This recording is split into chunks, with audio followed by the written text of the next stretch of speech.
get started. We've got about an hour, so here we go. So it's my pleasure to introduce Bob and Roy. They're going to spend about an hour with you talking about social media. The program was sort of inspired through some work that we're doing elsewhere, and connected with Bob and had a good discussion and sort of proposed to him to do something exciting and fun for you guys to start this semester off. So without further ado, I'm going to allow these two to introduce themselves since they know more about themselves than I do. So a little bit. So it's all theirs, and thank you all, and enjoy. Thanks, Ken. Yep. Well, I'm Bob Genisot. I teach here, adjunct, occasionally when they need me, and I also teach in Wakefield. Full time. Thank you for the round of applause, Mr. Abradovich. This is Roy. I'll let Roy introduce himself. I teach the early school district. I'm also the IT director for the district. I've swam in the pool here a few times. I'm in connection right now. I was sitting by the auditorium for about half an hour because I thought that's where we were, and boy, it took me back. I had to walk down that hall alongside alumni. And also, Mr. Abradovich taught me at Iowa Catholic, I think. Oh my God. That is it. We'll talk later. So that's our connection there. But any more information, of course, you can check my Facebook page or our Facebook page. That's what we're kind of here. Right.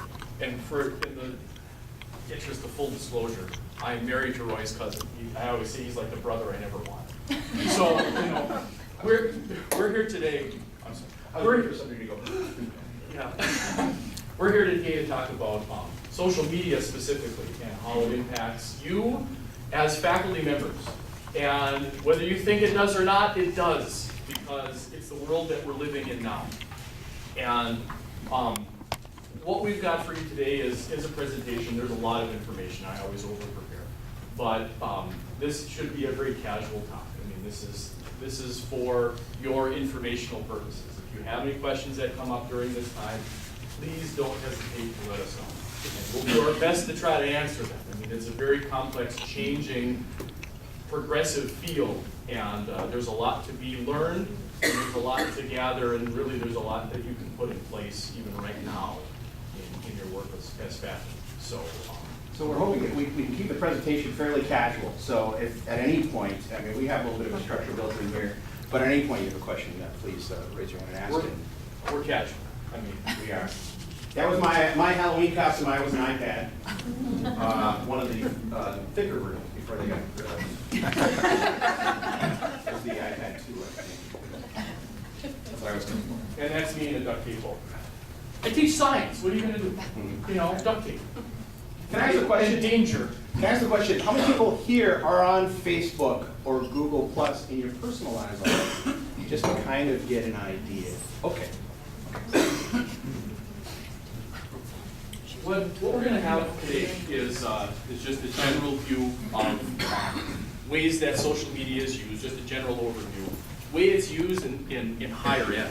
And I think what you're going to find out, if you are at least somewhat familiar with social media, you'll know colleges and universities are using this more and more.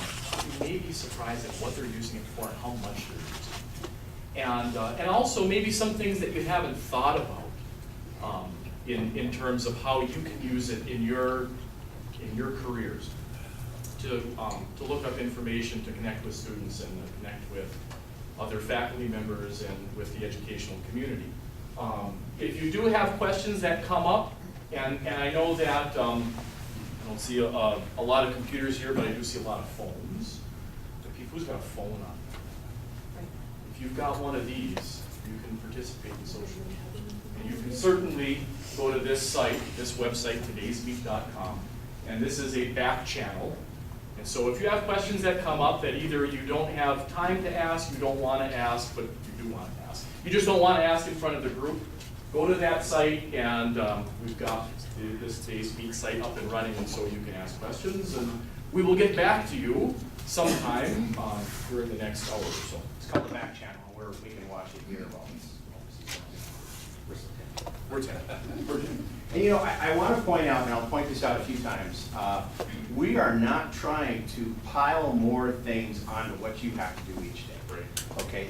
this should help you. Okay, once you get it set up, and setting it up is super quick, this should be something that complements what you're doing already and should make life easier for you. So I know that somebody is sitting out there thinking, oh my God, I'm doing this already, and now I have to pile this on top of it. That's not the goal here. The goal is to make it easier for you to communicate with students and other faculty and communities in your trades and professions. So. Who's a Michigan football fan? Not even close. Not even close. I know you're Michigan State, I know. But those of you that are Michigan football fans, they had some exciting news recently. I don't know if you caught that at all. But Jim Harbaugh was actually on Mike and Mike this morning on ESPN. And he was talking about the fact that he is now back on Twitter. He was off Twitter for a while when he was coaching the 49ers, and he's back now on Twitter. And they asked him why he's back on now, and he said, it's about creating a culture at the University of Michigan. Creating a culture of Michigan football that has been lost, quite frankly, has been lost with Brady Hoke and Rich Rod before him. And I mean, he's the highest profile employee at the University of Michigan, and one of the highest profile public employees in the state, and he's talking about getting on social media so he can create that culture. It's a very important thing, and whether you're Jim Harbaugh or, I mean, anybody that works in higher ed, you can create that culture in your classroom, in your department, in your school. It's a very important thing, and so I thought that was kind of interesting when he was talking about that this morning. So we want to create a dialogue today. I mean, this is not, again, just us, like Roy said, piling a bunch of information on you. This is trying to start a discussion in how you feel that this is going to be best suited to be used for yourself, for your department, for this college. And it's very scalable. So when you're creating that culture can be your chemistry class or your cosmetology class, or it can be the early school district. We talk about it that way, amongst faculty and students, that we're creating this culture, and we're aided by the fact that the folks that you work with, the students that we work with, are used to the culture already. They're millennials, so they're used to using their phone, they're used to joining groups and following people on Twitter. So all you have to do is put it there, and the seed is planted, and they pretty much already know what to do. And we're going to show you some statistics related to that will probably surprise you about that. This is one of those things. I know if you follow technology at all in the last 20, 30 years or so, you have seen fads come and go, certainly in technology. And probably the three biggest developments, and certainly the three longest lasting developments in the world of technology, are the computer, the internet, and the cell phone. And those are certainly not going away anytime soon. And really, if you think about it, when we see Wikipedia's definition of social media, you will see that really the intersection of all three of those developments, all three of those long-lasting developments in technology, is really social media, because it's about creativity and communication. It's about creating things and then sharing them with your neighbor, your colleague, or the world. And if you don't think that technology has changed much in the last 20 years or so, already talk about this site a little bit. Yeah, one thing I want to say is that we've evolved, and we are approaching the Terminator era, if you watch those movies, because what you saw in there was Web 1.0, which wasn't referred to, of course, because just like when we were fighting World War I, we didn't call it World War I. But Web 1.0 was static. It was websites that had information. It was links to other things. You couldn't do anything. I don't know why the word link is on that one. But here's a couple of websites. This website, Gizmodo, has some images from some websites. Believe it or not, the Dole Kemp one is pretty shocking. That still exists. Dole Kemp 96 website is still out there. Who donated to that campaign, by the way? No hands up. Crickets. But all websites were static. It was a place to get information, and if you were lucky enough to have a computer, I think we just got one in our household at the time, but we're a little bit behind the times. That's what it was. Okay. Another thing that I'm going to say a lot, probably, is the words living and breathing. What we're moving towards here is an environment where things are happening. Okay, so that's social media. Here you have a website you can go to and you click on a few links and maybe get to other places, but it is static. It's not living and breathing. You don't know, and probably the people associated with that website or this website may not even be alive, you know. But when you create your social media presence, you want to be alive. You want people to know that you're actually there and communicating. Okay. So we've got computer, the internet, web 1.0, 2.0. As we got into 2.0, and we're there now. Now we have services and we have communication. We have things like blogs. We have forums, video. We have all kinds of ways that we communicate. So you can interact in web 2.0. That's what that is, and that's social media.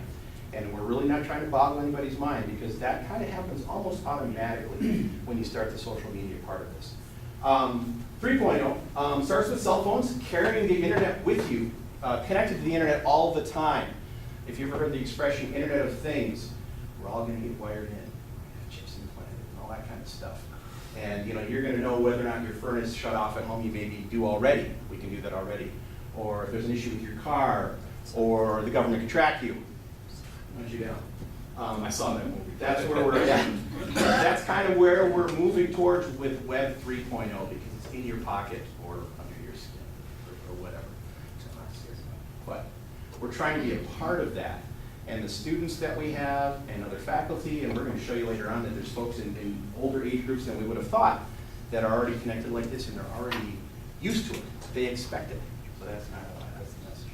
And we've come so far, the most popular word that has been communicated out on the internet in the previous year, 2014, anybody want to guess what the most popular word was that was used by all cell phone users, internet users, whatever it may be? What's that? That's kind of close. LOL? That's probably up there. That's probably up there. This actually linked to the story. It was the heart emoji. Was the most popular word that was used in 2014. An emoji's like a smiley face. Back then. Unbelievable how times have changed. So we're going to just show you, and even if you've never seen or never wanted anything to do with social media, you've probably heard these terms before. So we're going to show you some of the more popular ones that are out there right now, and give you a chance to do a little bit of exploration, maybe on some of these sites. Some, again, Roy asked early on who was on social media, and a lot of you are. And if you are, and maybe you're on one platform, we'll give you a chance to look at other platforms. And if you're not, you want to know what Twitter's all about, go on Twitter. You can't break Twitter. This makes my head hurt. I mean, there's a lot of things out there. And all that's important is that you pick something. You probably want to pick something in the top 10 or 15. But all that matters is that you pick something, you communicate it to your students or other staff or faculty, and that you connect. Once you make that connection, it makes no difference at all what you choose. Right, so here's our, when you're talking about something, you always have to start with the book definition, right? Well, there's no book other than Wikipedia on this. And so if you look at what this definition says, and how this really is the intersection of the computer, the internet, and the cell phone, it's a group of internet-based applications that builds on Web 2.0, like Roy talked about, allowing creation and exchange. Creation using the computer, exchange using phones and the computer. It's about building relationships. Like Jim Harbaugh talked about this morning, it's about creating that culture of relationships, connecting with students, with other faculty members, and starting conversations and building on those conversations. I mean, you can do a lot of other things on social media too, you know, and again, not that there's anything wrong with that. You can certainly do all those things, and those are great things to do, but it's more than just that. It's more than just going out and finding cute pictures of cats, which are great. I love cute pictures of cats, but you can do a lot more than just that. And these are some of the more popular sites that, again, you've heard of. These are ones that I found that I've had researched some lists, the most used, the most popular ones that are out there. And certainly it's no surprise to see some of the names that are on here right now. Facebook and Twitter and LinkedIn and Pinterest, which I have to admit, I'm kind of addicted to Pinterest now. It's a cool site. I mean, it really is. It's like, and do you know who a lot of people on Pinterest are teachers, they're educators, and they're posting things, they're posting ideas for projects, and I mean, you can steal a lot of things that you find on these sites. It's a really cool. What a resource. I thought it was all recipes and arts and crafts. And honestly, we're going to show you a look at some schools that are using Pinterest in ways that are, it's a great resource for teachers and instructors, but also NMU is our example, right, that we use for how they use it in their career services department. Facebook, for us at Hurley, honest to God, to brag a little bit, I don't think anybody does a better job of communicating things to our parents, our community, and Facebook has been a huge part of that. I think we're somewhere around 1,600 or 1,700 followers. So, you know, it's everything from snow days to, you know, what's happening. That's the biggest thing, what's happening. Okay, we can show pictures of our student work, or video from concerts and things that we've created so that everybody knows what is happening within the school district.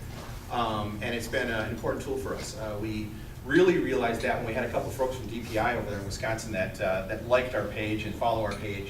And it's just been a huge tool. Another thing about it though is that I can see as one of the admins is every time we put a post out there, it tells me how far it goes. And while we have 1,500 or 1,600 followers right now, it could reach 3,000 or 4,000 people because every time it's forwarded on, okay, it reaches more folks. So that's just been really huge for us and an obvious choice for some. Twitter, I'm on Twitter. I follow folks. I don't do a lot because I just don't think people are that interested in me yet. Yet, okay? You know, I blew my nose today. That's, you know, I don't have to put that kind of stuff on there. But it's a really great place to pull together information from folks that you're interested in. I recently started following a couple Star Trek folks, and that was, wow, that was a mistake. We're geeks. I mean, it is that apparent, we're geeks. Yeah, but you can follow people that are maybe leaders in your areas, in your content areas, or you know, folks in education in general, or your trades. It's a great place to aggregate the information and pull the information together in a list for you. Or subjects and topics too, which, and we'll show you an example. We'll show an example later. These are some other ones. YouTube is definitely social media. There's no question about it. We don't even Google things anymore. We YouTube them, right? I mean, you want to look up how to do something, YouTube it. Yeah, to do it yourself. Holy cow. Yeah, absolutely. And you won't just pick one of these exclusively. You may use a blend of some of these together. Right. You know, if you're in the type of class that lends itself well to creating YouTube videos, training videos, and things like that, that might be something that you have in your little environment and that you link to from other places. They all have their strengths. They all have their nuances. There's not a one-size-fits-all social media platform. And so it's, you know, it's why it's good to explore. And I think we're going to give them time to explore right now, right? So, I mean, this is a great time to take a little break, to do a little exploration on your phones or computers if you have them. Chime in on today's meet. I'll go back to that link if you want to do that. And then have any questions that you want to ask right now. And then we'll keep going. And it's a good time to say this too. This creates a one-size-fits-all situation because you can pick what suits you. One of the things that we'll talk about is you decide right up front just how present you want to be. I mean, we want, in all these situations, you want to have a situation where people know you're there. There's somebody chiming in once in a while, but you can decide just how much you're going to do that. I would say that if you're going to get involved in social media, and I hope that you do, that you decide there's going to be a minimum amount of times that you may post. But you can decide what that's going to be, and you can decide which of these environments you want to be in, what lends itself well to your style and your personality. Okay, and then we're also going to talk about linking to communities, because there's some ways to link to other people in communities that will actually, I don't know if you've heard the term feed before. There's a feed that you can subscribe to of information, but you can set up these things and have information from maybe your trades or you know, your subjects and things like that feed into your environment, be it Facebook or Google Plus or things like that, so that it is living and breathing and you're not the only person that has to do it every day. So if you teach physics, we're going to show an example from that. You teach physics and you want to kind of put some of the neat stuff that's out there. You can subscribe and you can link to other things that will help, you know, enhance the environment that you're creating out there. So, Questions? Comments? Rude remarks? How does your school accept them using cell phones during the school hours? That's a very good question. And that is a question that keeps being brought up, and the answers keep changing, especially in the K-12 world. They keep changing. A few years ago, I would have to say that most school administrators were absolutely positively against it, that the kids can't use it, that they shouldn't be on. And now what you're finding in the K-12 environment is that so many districts are moving toward using more technology in the classroom and maybe don't have the resources, the monetary resources, the infrastructure to support that. So they're allowing students to use cell phones. They call it BYOD, bring your own device. And so they're using cell phones for a lot of the technology work that maybe would be a substitute for a computer or an iPad or something like that. It's becoming more and more common to see cell phones being used in the classroom. Are kids on social media? Are they, on Facebook, Twitter? Sure, but it's one thing. If we move to that point, it's a tough thing to limit. If we want them to use technology, but we don't want them to do that, that's kind of a gray area. It really is. I don't know if you want to add anything to that. Yeah, we relaxed our cell phone policy, and actually our administrators have been a driving force behind incorporating that into our curriculum. So it was our principal in particular that was sending me emails regularly showing me ways that, things that he found ways that cell phones could be used in the classroom. And so it's not as taboo. I think we really had to, as teachers, had to relax a little bit because how the way it was prior is anytime you saw a cell phone, whoa, I'm going to take that from and put it in my desk drawer. You're not going to get it until June. But now, and it's funny because the kids react that way too. So I'll have an exercise in class and we're going to use the cell phones for them, and they'll tentatively take them out of their pockets like it's a trick, Yeah. And but we only use these in secret. What are you talking about? Yeah. The other thing, as far as Facebook and things like that are concerned, we do allow them at early. What we decided was it's there. Whether or not we're using it on our laptops that we give the students, they have the ability to use it on their cell phones and other things. What we needed to do was get it out front and educate on it. And there's ways that we use it in the classroom also. We relaxed that, and rather than being the 800-pound gorilla in the room, now it's something that everybody participates in, within reason, of course. Segregate teachers from students. We don't befriend our students on befriend. Like our students. Like befriend. There's a big befriend button. Old English social media. Yeah. So it's a good idea to get out in front of it and make it a tool, and that's kind of what we've done. And that's just it too, is you have to have a sign off from every level: administration, the school board in our case, teachers. So how do you feel about that here? I let them use them, and if they're sitting there on them, well, here it's different though, I think, than like a K through 12, because here I figure they're paying for this, or someone's paying for it, and if they're not gonna get what they need to get out of the class, then that's their own problem, but I'll say, yeah, grab your phone and let's look it up, or whatever. I don't have any Who problem. uses that in the classroom? Who uses phones in the classroom? Quite a few. Quite a few. I have a question when you're communicating to students, and you kind of just mentioned it. I have personal accounts that I use on all these, but if I want to use Twitter to start to communicate to students, you start by creating a new account that's completely it's a good question, yeah. school account, because I don't want to otherwise, right? Because if I'm Right. doing personal stuff, I don't do a ton of it, but I do some of it, I don't want them to see a picture of my kids that I'm sending my family. Right. So how do you manage that? Right, What do you and recommend? that is, and I'm glad you brought that up, because that is one of our talking points that we bring up later on. And, certainly that's a decision that you would have to make. I think I would definitely start with a separate account. And this is your school account, this is the one that you're gonna communicate information with, and so on. Because, and not that, not that you're doing things in another account that you don't want people to see, but like you say, if you've got pictures of your kids on there or something like that should be a separate. Absolutely, it should be a separate. You can also create groups.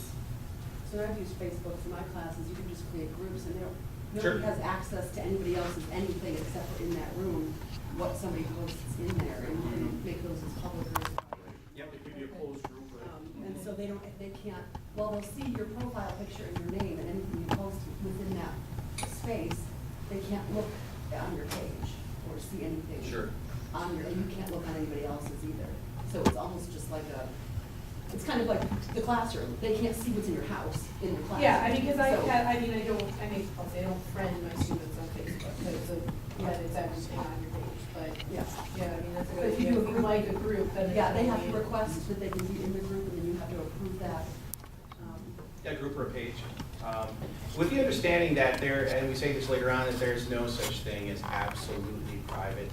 I mean, when you increase your presence on the web, you are more present on the web. Your students are going to go out. If you have a Facebook group, they're going to go out and try and find your Facebook page. I'm not saying that they're doing anything nefarious, but it's going to happen. So, you know, if Mr. Mackey has a page at school and they go out and find his Facebook page and he swears off, well, swears off.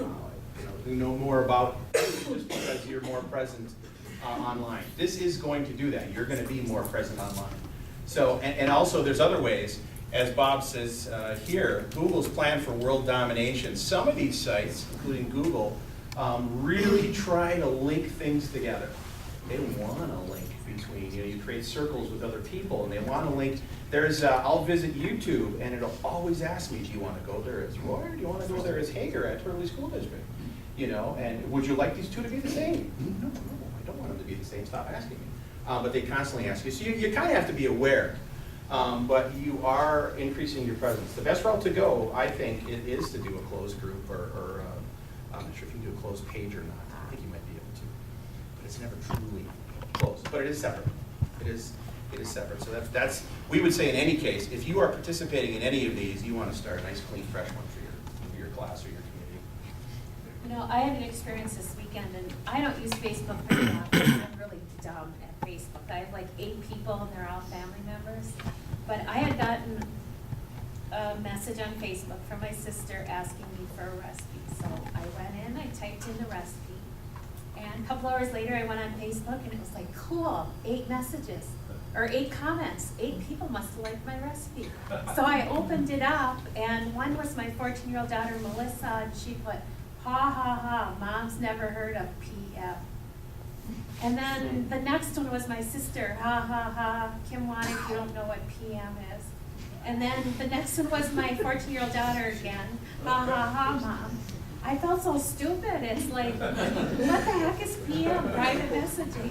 But you know, that is one reason I'm really nervous about using any of the stuff with my students. The chance, most likely, that they know more than I do, or they know ways around it, or how to get into stuff. And that's why I think it's really important to explore and familiarize yourself with whatever platform you want to use as much as possible before you want to implement it in the classroom.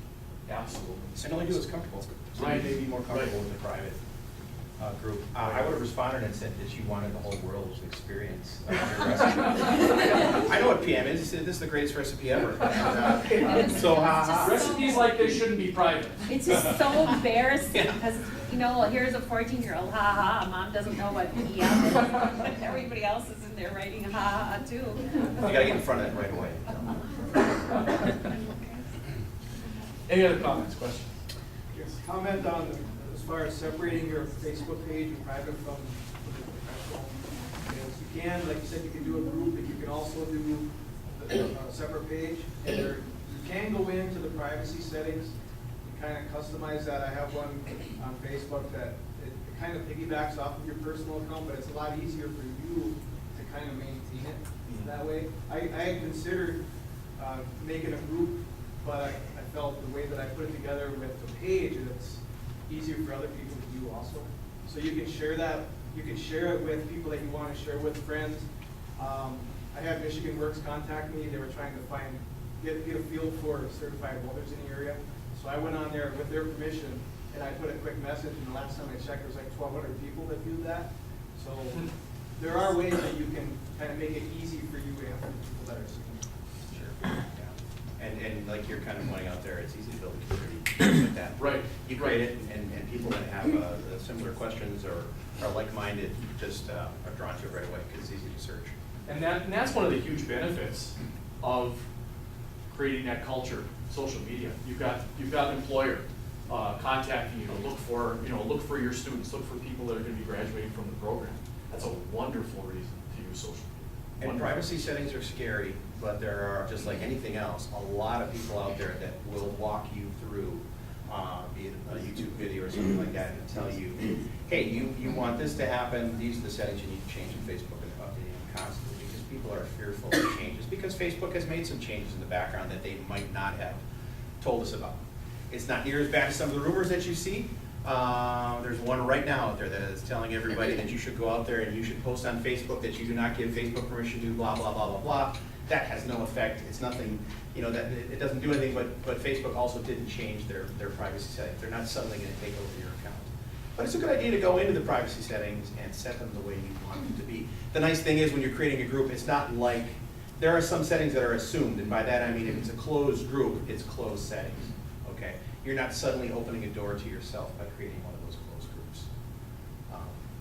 But it is wise to be aware of, what's going on there, and there are plenty of people out there willing to take you by the hand. If we have time, we can show you one of those too. Sure. Anything else? We have a little bit more to do. So the impact of social media, and I'm just going to mention this really quick because I want to make sure we get to everything we want to get to. We talked before how it can be used for posting pictures, and it can be used for, chatting with friends and with relatives and things. But it can also be used, and it has been used a lot lately, in the news. Some might call it a substitute for news, even because of the immediacy of being able to take pictures, post comments, and get them out there for the whole world to see. We saw that a lot recently with in Ferguson, positive and negative effects of social media. And this link, this presentation in its entirety, I'm going to send to Candy. He's going to have a link for everybody out there so you can see all of these things that we may not have a chance to get through. The last one talks about one of the really positive aspects of this story and really of social media in general, crowdfunding or crowdsourcing. Businesses that have been destroyed raising money just through social media, and some being able to be fully restored where they were before. It's a wonderful thing. So it's powerful. It's a powerful tool, and that shouldn't be just an incidental part of this talk. Is that social media is a very, very powerful thing, and it's out there. It's out there big time. In higher ed, we're going to look at just some of the resources, some of the things out there, just some, again, talking points. And when I was doing research for this, one of the things that I was really surprised at, I don't know if I want to go with shocked, but it was almost shocked, that there is a site, Student Advisor, that rates colleges, top colleges, and all different kinds of aspects. And one of the things they rate now is their social media presence. And the #1 rated college and university in the country for social media is Harvard. And that surprises me, and they have been for a number of years, by the way. And that surprises me in the sense that they're Harvard. They don't have to do anything. We're Harvard, and you're not. I mean, that should be their entire motto. But they understand that it's a different world that we're in now. This is not the Harvard of 1780, whatever year they were founded. This is the Harvard of nowadays with today's students. And so they have, you want to talk about a university that has a presence in social media. Take a look at some of their YouTube videos and their Facebook, their iTunes, they've got a strong presence in social media. And with alumni too. That is certainly a part of it. Harvard alumni tend to do pretty well for themselves, and so they're big benefactors for the university, but they're making connections. They're creating this culture, this Harvard culture that only Harvard has, and they're trying to tell their story.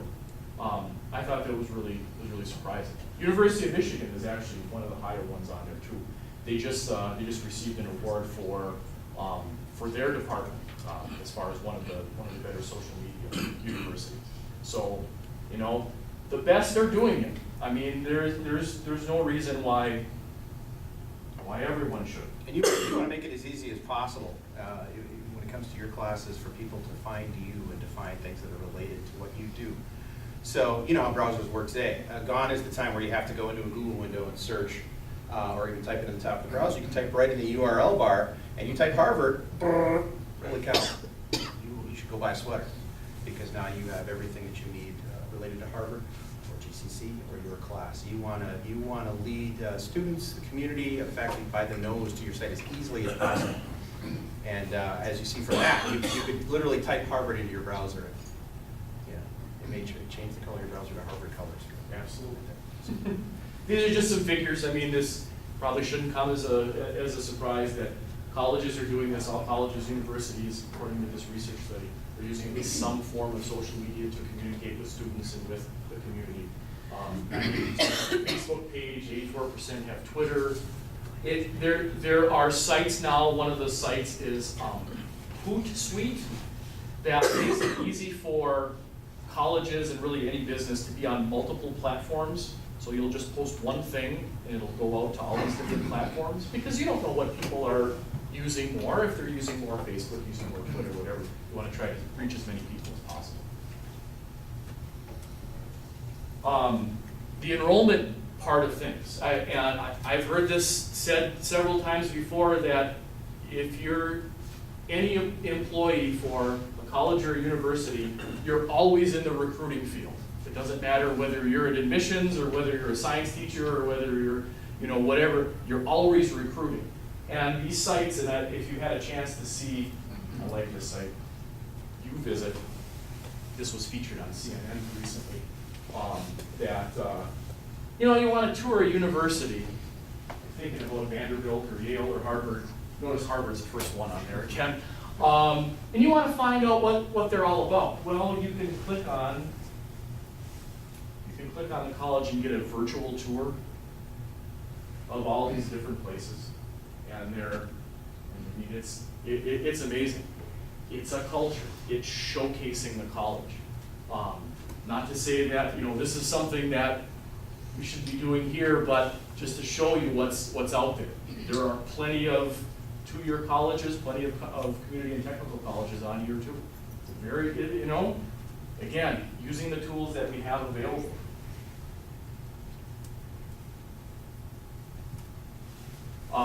Today's Meet, like we talked about, this is something that you can use. There's another site called Poll Everywhere. It is Poll Everywhere. We always get confused if it's Poll Everywhere or Poll Anywhere. It's Poll Everywhere. That you can use in your classrooms too. And you can have this, like we have this channel up and running. By the way, it's todaysmeet.com. I should put that in there. We want to use the tools that folks are starting to use, that millennials are using. What are we supposed to do with phone books when we're done with them? You have to recycle them? Is that a law? Is that like the mattress tag? You're done with your phone, you get your new phone book, you're not supposed to throw it in the trash. No. Save your addresses. Oh yeah. But I never use my phone book. And nobody does. I mean, maybe you do. Okay, but the point is that, you know, if I'm going to order pizza, I'm going on my phone to do it now, or if I'm on my laptop, and obviously I love pizza. But the point is that we're trying to use the tools that people naturally gravitate towards. So these are excellent. We use these at Hurley. It's a good way to check understanding as you're teaching a new concept, or get any kind of feedback. And this will be open. I mean, if you don't have, like I say, phones or computers, and you want to ask a question, this will be open all day. So we do this later. We'll do our best. Yeah, free. You go out there, set it up like that. Name the room, it's done. And then you just tell people what the address is. This is cool. I've used this a little more because this can also be a text. So there's a text number that your students can text to and feed into the information. There's a little bit more sign up with that. With Yeah. it's 3 minutes instead of 1. It's not bad. It's really good. So I'm just, can you show me more of what, so this is a site where Sure. students can be sitting in the class, and you have to have it on a separate laptop from what, you have a presentation going or something, like, I mean, or what? You could, if you had a couple different screens to look at, or you could have a couple different windows going in your browser. Okay. And you could have it set up where you could slide your presentation off, you could do extended desktop is what it is. It connects Yeah. directly into your,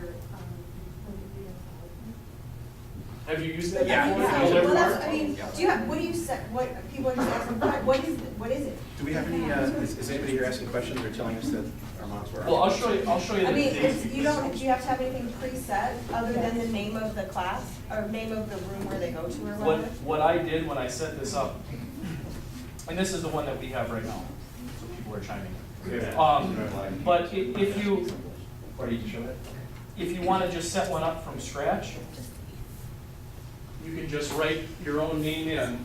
If it's available, it'll give you a little green check mark. And then you can keep it open for an hour, a week, 2 days, whatever you want. And then this could be running in the background. And so this is a chance. Okay, so, and the comments just were popping up as people are typing Right. stuff in, so students have a question, they don't wanna voice it, they can put it that way. Exactly, exactly. It's a great tool for that. The poll everywhere, I can show that too. I think it'd be more structured. I think poll Poll everywhere. everywhere, you can set it up in such a way that you could identify students if you wanted to, or people that are participating. If you were worried about, if you wouldn't be worried about it here necessarily, but students, you know, posting things that you didn't want them to. And this, and you've used this before. This is, yeah, and I've used it for, I go back and forth about social media and my students all the time because I hear everything you say, Angela, but I use poll everywhere in the classroom and then students, they cannot focus. I teach freshmen in composition, they don't want to be there and they cannot focus on a class discussion or on a reading. So I'm using this, but then they're not coming back to the conference. I mean, this is just a challenge that I'm going through all the time. How do I live where they are, but how do I get them to sustain intellectual focus without their attention being fragmented all the time? But back to the poll everywhere thing, it's super easy. I mean, you can say, like, we're gonna be doing a unit, or they're gonna be doing a reading where I think some of the findings are gonna surprise them. So I wanna know what they think about this issue, right, you know, in the very beginning. And so we can do a quick poll, you know, what is your guess about this? And then we're gonna read it so that they can find out how close they were, you know, or you can do it as sort of like a quiz just to see what they know from what you just taught, how many of them, you know, got it. And then they're ready to move on, or you can reteach them. There's tons of different uses for it. So it's, I mean, you can use it like, for, like what you were just saying, I mean, it's kind of the old school, hip, and, yeah. What are your thoughts on this? Write it on a piece of paper, turn it upside down or whatever, turn it in, so now it replaces the piece of You paper. can do a poll, or you can do textured response. Yeah, it could be multiple choice questions, and that can be as guided as you want it to be. Okay. And what's nice is it will integrate right with PowerPoint. You can put them right in your PowerPoint presentation. And with freshmen, I would guess that you maybe want So to you guide can- it more, Yeah, so you can they, use it to replace the clicker system or Right. whatever. Right. yeah, they can use any device or computer. Yeah, computer, phone, yeah, anything like. It's really true. Does it link to a learning system like Moodle? That's a very good question. Does it click or is it best? Right. What clickers do you use?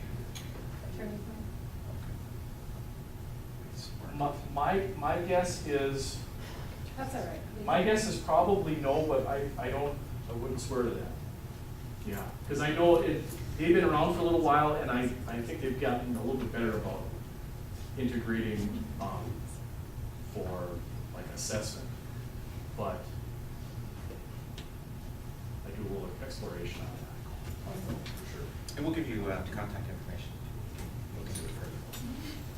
So this is just, I mean, we're getting, as I said, I always have too much information rather than not enough. But just, I mean, this is a why. We've talked a little bit about this. These are some research studies that have been done. And actually one of the fastest growing groups in terms of using social media, 50 and over groups. You know, the millennials, of course, are going to be your techie primarily, but people are using this more and more. So, you know, this is not just for This is not just for a select group of people, demographic-wise. This is for everyone. Social media is a big part of how students research colleges. It's you know, it can be used in the classroom, but again, if you're a faculty member, if you're an employee of a university, you're always in the recruiting field. It's a big part of how they do research. It's a big part of how they decide where to go.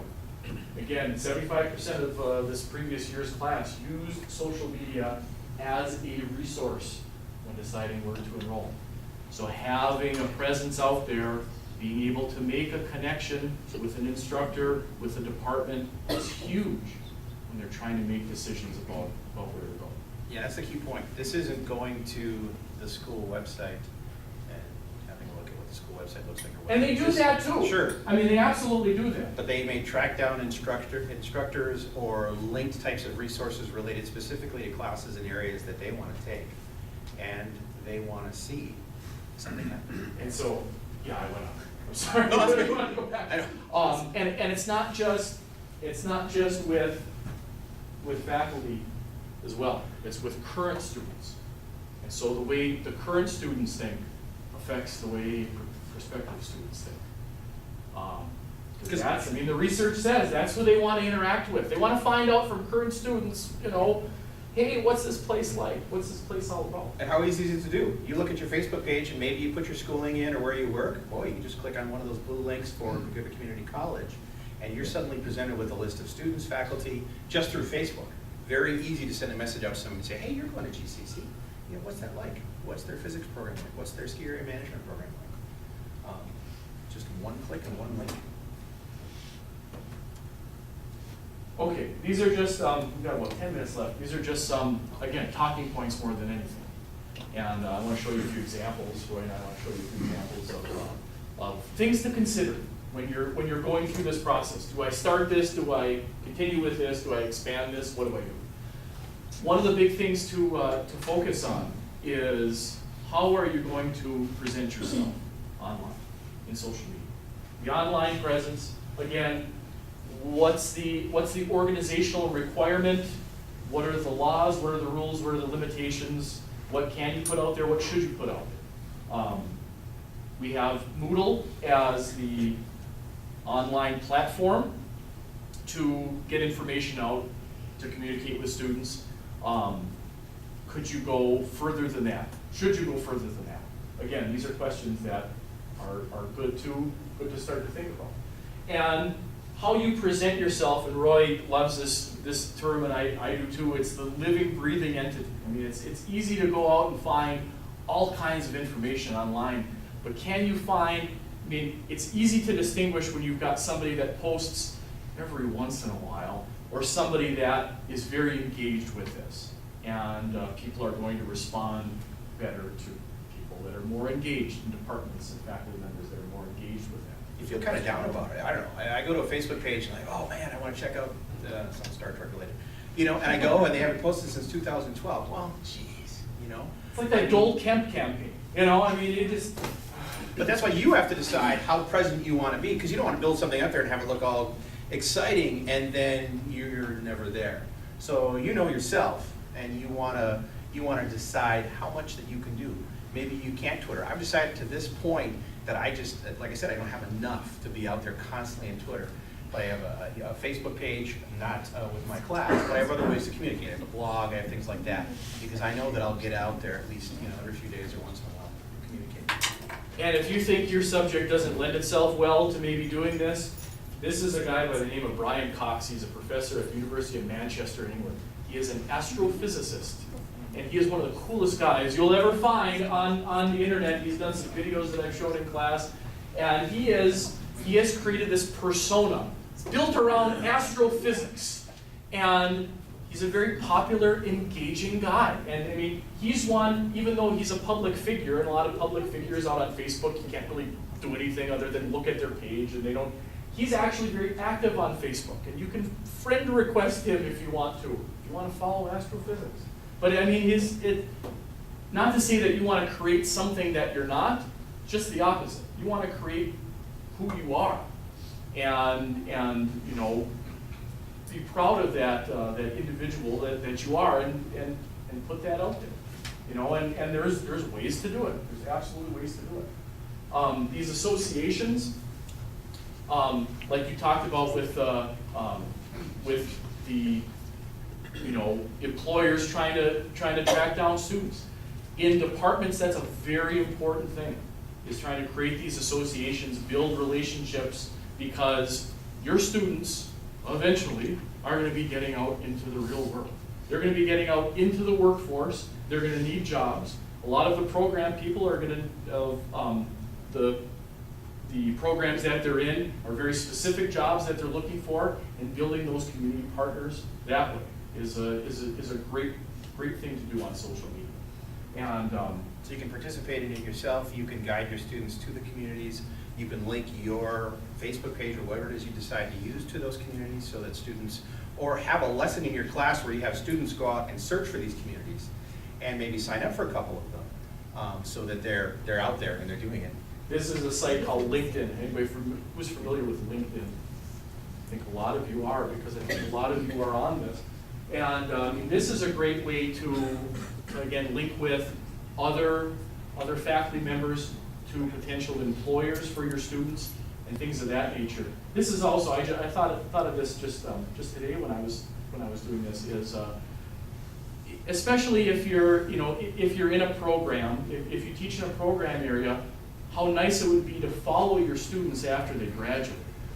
And you know, as part of that community, like, these are students after they graduate, where are they living, what jobs do they have, and you know, and that's a great place for current students and prospective students to check out too. It's like, well, I'm interested in this program. This person now works at this place, and you know, if they're in the ski area management program, they got a job at Breckenridge, and they're doing great, whatever it may be.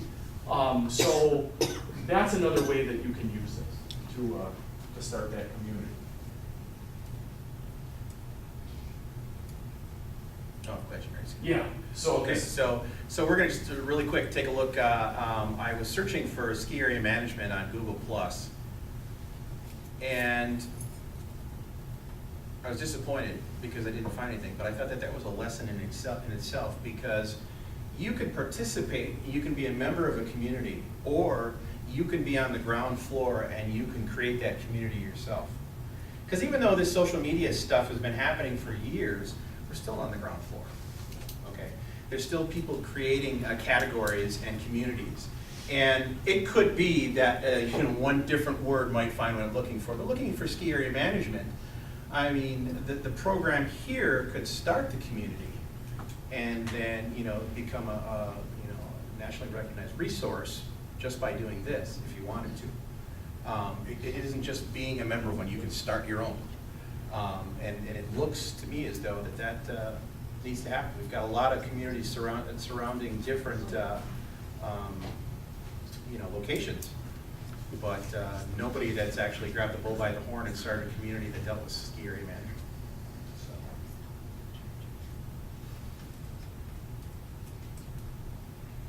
ideas in the classroom, we talked about a few of those already with the today's meeting pulled everywhere. And I mean, it's easy to get lost on the internet, where you're going down one road and it's like, oh, that one's interesting. Oh, that one's kind of cool. And then before you know it, I mean, you're researching like old wrestlers from the 80s. Who's done that before? You've done that before? I knew it wasn't just me. Okay. It wasn't wrestlers. I was just all of a sudden you see something that's interesting. And Oh yeah. you didn't accomplish what you wanted to accomplish. Yeah. Who hasn't gone on I learned more about Hacksaw Jim Duggan than I ever thought I would. You know, just I mean, but yeah, it's so easy, and social media makes it even easier these days. One of the best Twitter hashtags that I've seen, why I don't know, it's on geology, and I mean, you know, geology, you know, but yes, you go out to the hashtag with I mean, you can find recent developments in the field. You can find all kinds of interesting articles and facts and pictures, and I mean, type anything in, hashtag whatever, and you'll find, I mean, and some of it might not be what you're looking for, but that's why it's good to good to research. Yeah, if you're not familiar, if anybody doesn't know what a hashtag is, you can put a hashtag in front of any term and you can search for something or see what's trending in Twitter. Literally anything. So you could hashtag hacksaw Jim Duggan, and more than likely. I'm scared to do that. Yeah, I don't know if I want to do that in front of a live audience. All right. But I mean, you can see just the, like I say, the images, the research, and you see what's happening here? This is, say it again, living and breathing, okay? But this isn't one person. This is just searching for this hashtag, and these are all kinds of contributors that make this topic something that's happening, something that's. So I might look at this and it says perfect cubes forming in nature. Mind blowing, take a look. Yeah, I'm hooked. Okay, cool, I'll take a look. And then I end up on this site and then I'm finding stories about iron pyrite, which is fool's gold, and something maybe I could use in the classroom, or something I want to look up a little bit further. It's Or encourage your students to explore. And it's different in the sense that, I mean, you could go out and Google this too. Google geology. And you could sift through hundreds upon hundreds of web pages to find what you're looking for. Or you can do this and find out what people are talking about right now. And for some things you might want to Google search it, for some things you might want to do this, but it's a great resource. By the way, I don't know if you saw on that one, there were all the different logos for things like Facebook and Pinterest and maybe Instagram and some other things, because those are all the things that feed into that particular site right there. Right. Where information goes out to those. Last one, online resource for students. I mean, you can do. You can go on, I'll ask a question. Okay, because I do want to have a little bit of time, because it is one, and I know your time is important, and so I want to make sure that we do have time for questions if you have them, because we're pretty much done. Yeah. One thing I want to say is, and we don't know what the policy is or what it's going to be here, but and hopefully, what we recommend is something fairly flexible, and that you have the opportunity to use what suits you. And when I was thinking about this part of the subject, I was thinking about our directory page. We have a link to everybody's email address and stuff like that. I don't really know what's here on the website, but if you have a faculty list and you have things that you want to list to, I mean, everything is going to look, or link to, everything's going to look pretty standard. It's going to be the GCC page, and it's going to link to each faculty's page or Facebook page or Pinterest or whatever. It still looks pretty standard and pretty uniform, but it can go anywhere. Okay, so it can take to whatever you have created. So it really doesn't matter. I mean, we can all pick different things, and it can still be within a standard that's set by policy here. This is a resource that's on the slide that has a very well-developed policy as far as social media use from Tufts University, which is in the Boston area. And what I think is interesting about this one is specific to their veterinary program, which means you might have different requirements for your department or your program. I mean, certainly you would obey the college's overarching rules and regulations, but you may have specific things in your area. I think about nursing, for instance, that you may have certain requirements in nursing because you're dealing with live patients, you're dealing with HIPAA laws and so on, that other departments might not have that concern. So you might want to look at that, again, at least start that conversation that maybe you want certain things as requirements in your policy specifically for your department. Why reinvent the wheel? Right. Somebody as smart as us have already gone out there and created a good looking policy. And honestly, when you go out there, you find that a lot of different places are referencing Tufts or Harvard and their policies, because somebody's put a lot of thought into it.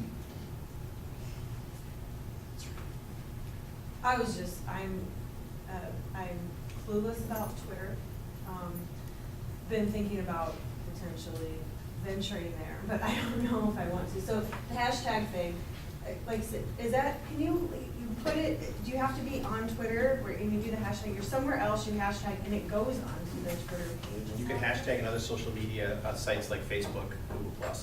And what Twitter does also is it kind of combs through and finds references to popular hashtags. And one that gets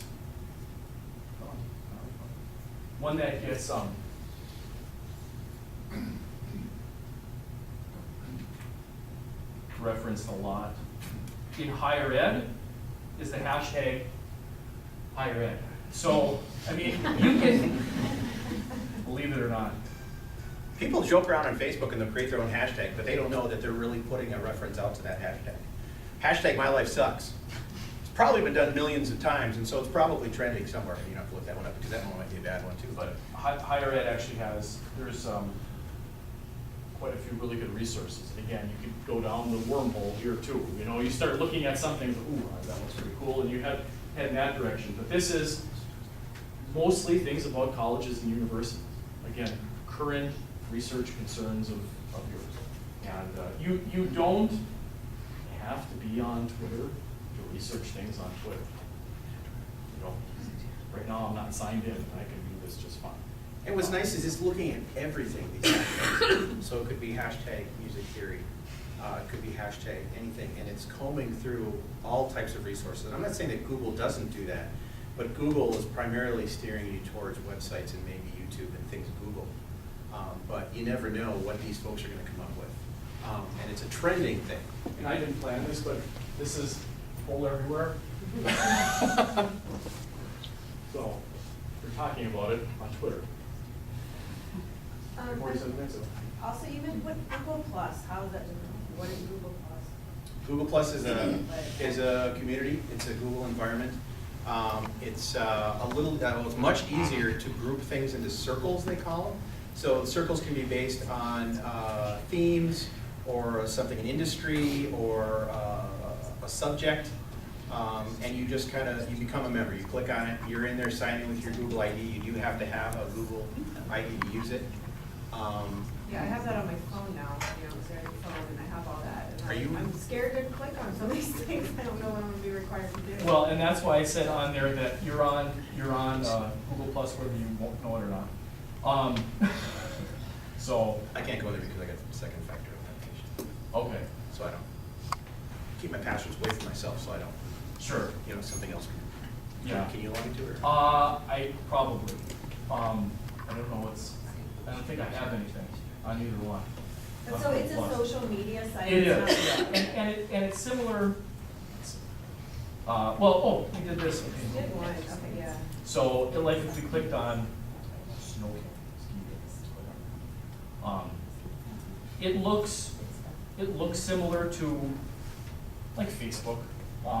It's kind of a similar look to that, you know, where you can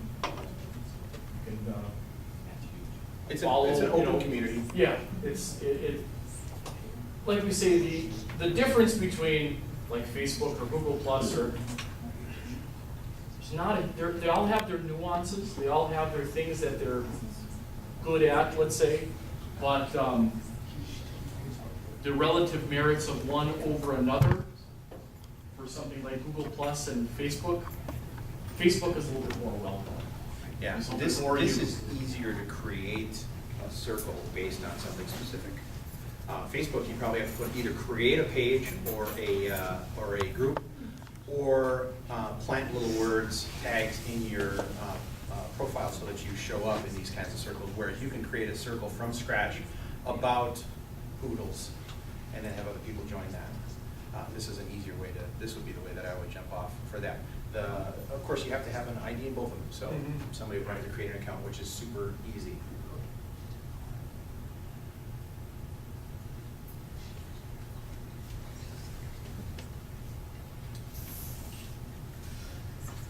Are those folks real? What's that?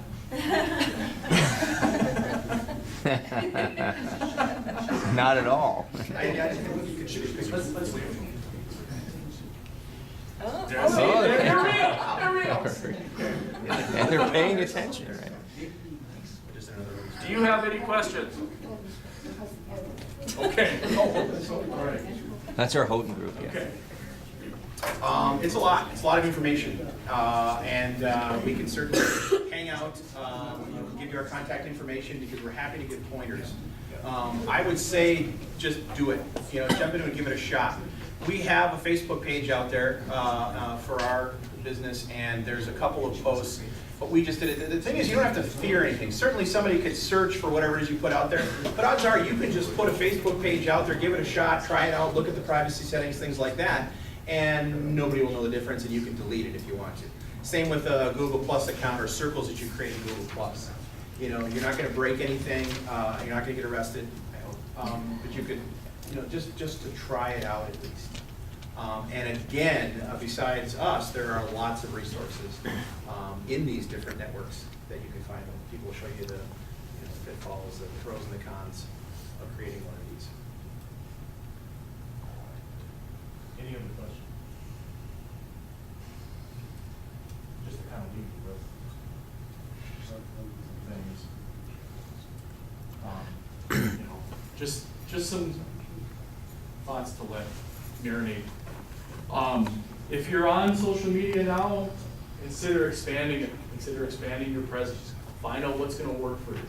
If you're not on, go out and explore. Find out what's out there. Again, find out what fits. Give your students some, send them out as spies. I mean, if you want to research something, send them out first. You know, if you're afraid to go out, they're not. They're there. They're there. Find out about Tumblr. You know, sure, okay. I mean, really, find out like maybe certain subjects or certain groups or things like that, circles and whatnot. Have them, you know, even do it for an assignment kind of thing. Just a little couple points, whatever it may be. Locate a community related to a field or a concept that you're studying right now.